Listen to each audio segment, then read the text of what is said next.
আসসালামু আলাইকুম। ছাদ বাগানের নতুন একটি ভিডিওতে সবাইকে স্বাগতম।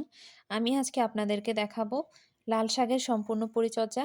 বীজ বপন থেকে শুরু করে স্টেপ বাই স্টেপ কিভাবে এর পরিচর্যা করবেন সেটাই আপনাদেরকে ভিডিওর মাধ্যমে দেখাবো।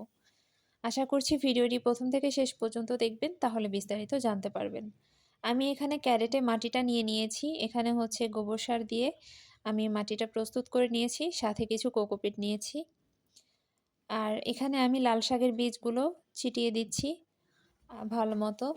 আর উপর দিয়ে রেডি মিক্স মাটিটাই উপর দিয়ে আবার দিয়ে নিব, যেন মাটির নিচে চাপা পড়ে যায় বীজগুলো সুন্দর মতো।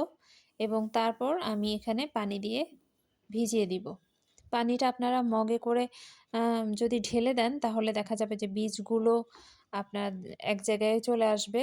তো সেক্ষেত্রে আপনারা পানিটা ছিটিয়ে ছিটিয়ে দিবেন, যেন বীজগুলো আলাদা আলাদা থাকে। এর মধ্যে আমি তরল সার দিয়েছি, ভারী কোনো খাবার দেইনি গাছে, যেহেতু জৈব সার দিয়ে মাটিটা রেডি করেছিলাম। তো সেক্ষেত্রে ভারী কোনো খাবার দেওয়ার প্রয়োজন পড়েনি। চাল ডাল ধোয়া পানি দিয়েছি আর কলার খোসা পচানো পানি দিয়েছিলাম।